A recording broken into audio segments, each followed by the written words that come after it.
Tentunya Bapak Ibu sudah mendengar atau melihat bahkan di berbagai macam sosial media ataupun di pemberitaan di mana-mana bahwa baru-baru ini warga masyarakat Indonesia telah dihebohkan dengan salah satu seorang koruptor tambang senilai 300 triliun yang hanya dijatuhi hukuman selama 6,5 tahun.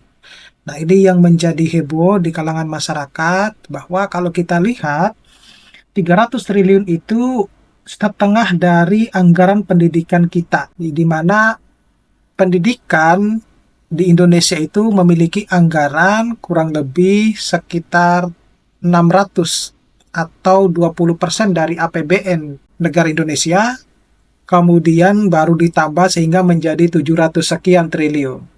Dan setengahnya itu hanya dihabiskan oleh salah satu koruptor di Indonesia, yaitu koruptor tambang, sebesar 300 triliun. Jadi kalau kita melihat bahwa ini adalah dilema hukuman yang ada di Indonesia. Kalau kita lihat, kita kaitkan dengan dunia pendidikan, kita ketahui bahwa pendidikan itu adalah kunci masa depan bangsa.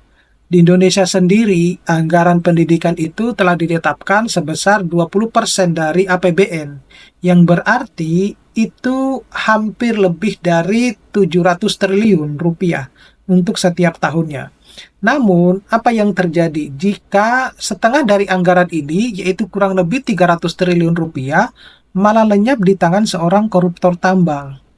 Ya, tentu Anda tidak salah dengar ya. Seorang koruptor tambang berhasil menggerogoti kekayaan negara sebesar 300 triliun rupiah. Tentu ini merupakan jumlah yang setara dengan setengah dari anggaran pendidikan kita. Nah, ironisnya, pelaku ini hanya dijatuhi hukuman 6,5 tahun penjara. Nah, apa sebenarnya yang terjadi? Nah, tentu ini yang seringkali mungkin banyak ditanyakan oleh masyarakat yang saat ini terjadi. Coba mari kita lihat lebih dekat angkanya ya. Dengan 300 triliun rupiah, negara ini sebenarnya bisa membangun 60.000 sekolah baru dengan fasilitas lengkap, atau memberikan beasiswa kepada jutaan pelajar hingga ke jenjang universitas, atau bahkan menyediakan gaji yang layak untuk ratusan ribu guru di pelosok negeri.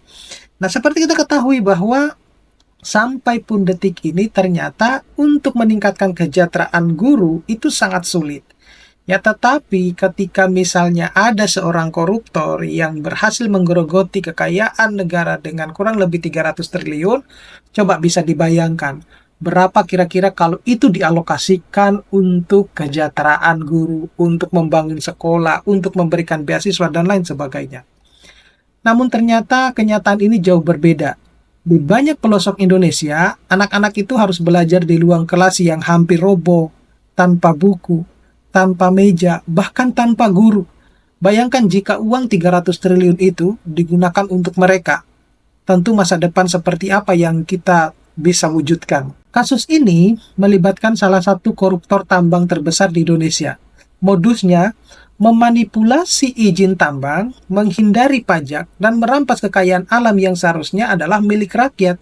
Akibatnya negara itu kehilangan potensi pemasukan hingga 300 triliun rupiah.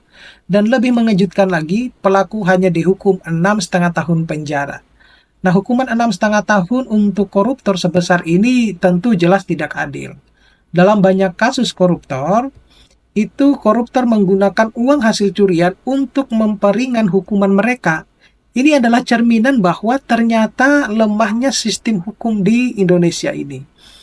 Nah, rakyat tentunya mulai angkat suara. Demonstrasi sudah muncul di berbagai kota menuntut hukuman yang lebih berat bagi para koruptor. Mereka tidak hanya mencuri uang, tetapi juga masa depan generasi bangsa. Apa yang sebenarnya bisa kita lakukan? Tentu ada beberapa hal yang harus diambil, meskipun ini juga tidak menjamin bahwa kalau kemudian pemberantasan koruptor itu akan benar-benar mendapatkan jerak. Yang pertama itu adalah tentunya adanya penegakan hukum yang lebih tegas, tanpa kompromi terhadap pelaku korupsi. Yang kedua itu reformasi birokrasi untuk menutup celah korupsi ini. Dan yang ketiga itu adalah transparansi dalam pengelolaan sumber daya alam. Nah, bayangkan jika korupsi ini bisa diberantas. Bayangkan jika uang yang dicuri ini bisa dikembalikan kepada rakyat. Masa depan anak-anak kita itu tidak lagi suram, tetapi penuh dengan harapan. Nah, Indonesia, kita tahu bahwa negara yang memiliki sumber kekayaan alam yang besar. Tetapi kekayaan alam ini tidak akan berarti tanpa integritas. Coba mari kita lawan bersama para koruptor ini demi masa depan pendidikan, demi masa depan kita semua.